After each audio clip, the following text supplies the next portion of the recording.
Imagine a world awakening to an unprecedented silence. Not a silence of sound, but a digital one. Every smartphone on Earth has gone dark for 24 hours. The familiar glow from bedside tables is absent. The morning ritual of scrolling through news feeds, messages, and social media updates is abruptly halted. A strange, unsettling quiet descends. At first, there is confusion, a tapping on lifeless screens. Then, a slow dawning realization spreads like a ripple across the globe. We are disconnected. The invisible threads that bind us to friends, family, work, and the wider world have been severed.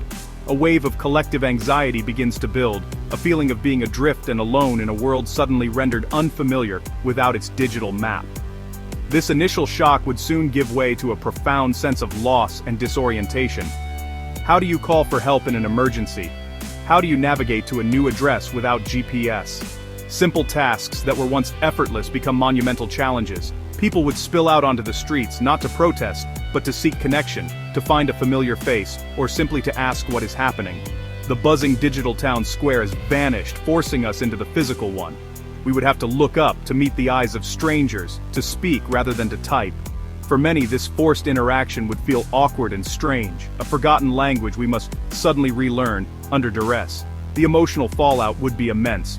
Without the constant stream of notifications, likes, and shares, a deep void would emerge. The validation that so many derive from their online presence would disappear, leaving behind a stark emptiness.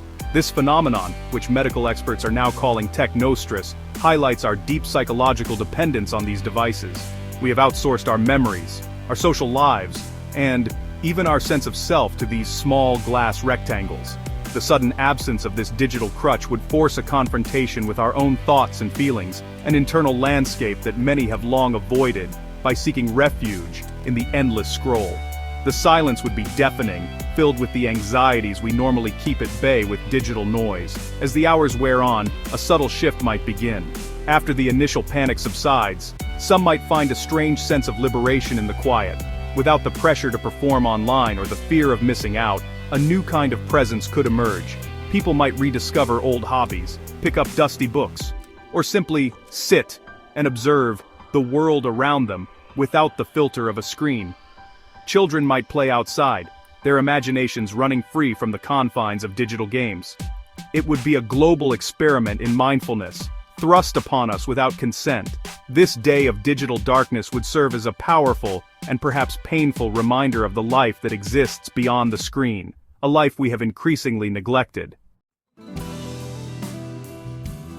The modern world runs on an engine of code. Our deep reliance on smartphones is not just about communication, it is about our surrender to algorithms. These complex systems, designed by tech giants, have become the unseen architects of our daily lives. They decide what news we read, what products we buy, what music we hear, and even who we connect with. Thinker Yuval Noah Harari warns that we are steadily ceding our authority and autonomy to these non-conscious algorithms. With 5.76 billion active smartphone users globally, we have willingly entered a digital ecosystem that promises convenience but often demands our attention and personal data in return, shaping our thoughts and behaviors in ways we are only just beginning to understand. This dependence has profound effects on our mental well-being. A July 2025 report revealed a troubling link between early smartphone use and poorer mental health outcomes in adulthood, including higher rates of anxiety and depression. The constant connectivity creates a state of hypervigilance, an unending pressure to be available and responsive.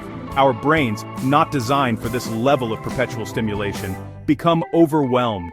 Creativity also suffers.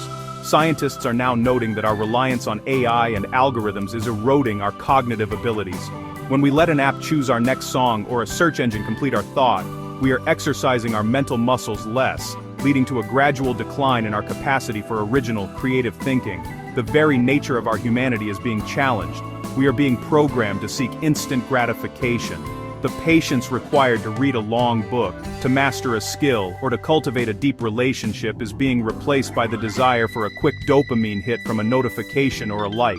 The Bhagavad Gita speaks of the importance of a steady mind, yet our devices train us for the opposite, a mind that is scattered and constantly seeking the next distraction. We are becoming consumers of content rather than creators of our own experience. This passive consumption stifles the inner spark of curiosity and wonder that is the wellspring of all human progress and artistic expression. Lord Krishna in the Gita guides Arjuna to perform his duty with detachment, free from the pull of desire. Yet our digital world is built entirely on stoking desire and attachment. Algorithms are master manipulators, learning our weaknesses and exploiting them to keep us engaged. They create echo chambers that reinforce our biases and sow division, all in the service of capturing more of our time and attention. We believe we are making free choices, but we are often just following a path laid out for us by a machine. Breaking free from this algorithmic cage requires a conscious effort to reclaim our focus and exercise our own judgment, to choose our actions rather than having them chosen for us. Humanity has achieved wonders in the outer world. We have walked on the moon and unlocked the secrets of the atom. We have experienced 4 major industrial revolutions, each one transforming our societies and capabilities in unimaginable ways. Yet, as we have raced forward in our technological progress, we have left something vital behind. We have neglected the inner world. There has been no corresponding spiritual revolution to balance our external achievements. This imbalance is the source of much of our modern anxiety and discontent. We have built a world of incredible complexity and power, but we lack the inner wisdom and awareness to manage it responsibly. Ancient wisdom from texts like the Yajurveda has always emphasized the importance of this inner journey. These scriptures remind us that true fulfillment is not found in external possessions or achievements, but in the exploration of our own consciousness.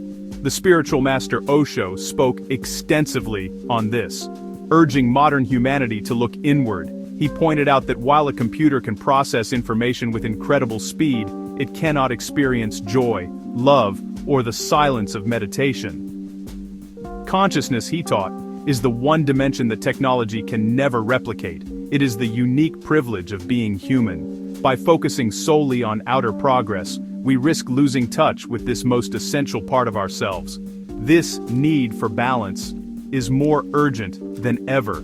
We are creating powerful artificial intelligence that can write, compose music, and even create art. But we must ask ourselves a critical question. Can an AI experience the joy of creation? An algorithm can follow instructions to generate a painting, but it cannot feel the surge of emotion and satisfaction that a human artist feels when bringing a vision to life. It can replicate a task, but it cannot replicate the experience. By outsourcing our creativity to machines, we are not just saving time, we are giving away a fundamental source of human happiness and meaning. We are trading the richness of inner experience for the efficiency of an external process.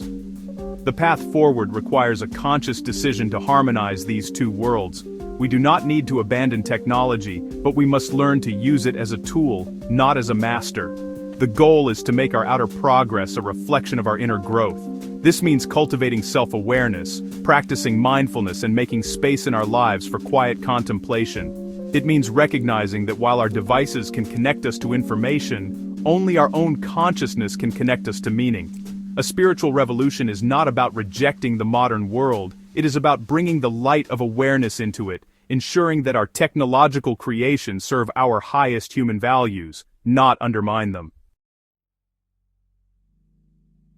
The first step in reducing our digital dependence is to cultivate awareness. We must become conscious of how and why we use our devices. This begins with small, deliberate actions. We can create tech-free zones in our homes, such as the dinner table or the bedroom, to encourage real-world conversation and restful sleep.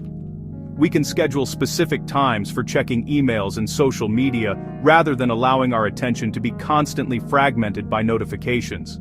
The goal is not to eliminate technology, but to move from a state of mindless consumption to one of mindful engagement. By setting clear boundaries, we reclaim our time and our focus, which are our most precious resources. This effort is especially critical for our children and young people. The recent trend of schools banning or regulating cell phone use is a significant step in the right direction.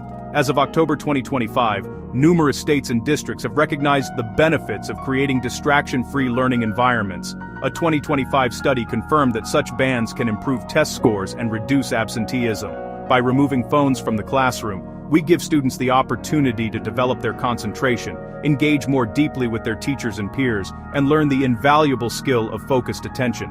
These policies help protect the mental health and cognitive development of the next generation. Beyond school policies, we must actively teach critical thinking. In a world saturated with AI-generated content and algorithmic recommendations, the ability to question, analyze, and form independent judgments is more important than ever.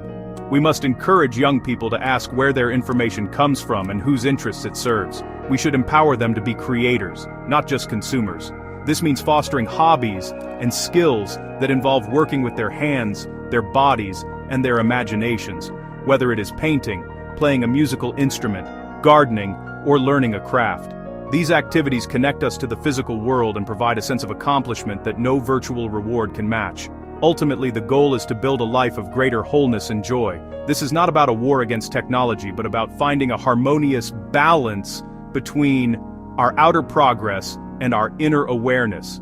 It is about understanding that a smartphone can help us navigate a city, but it cannot show us the path to inner peace. That journey must be walked on our own. By consciously reducing our digital dependence, teaching our children to think critically, and making space for real, tangible experiences, we can harness the benefits of technology without becoming its slaves. We can build a future where innovation serves not just our convenience, but our consciousness, leading to a more meaningful and fulfilling existence for all.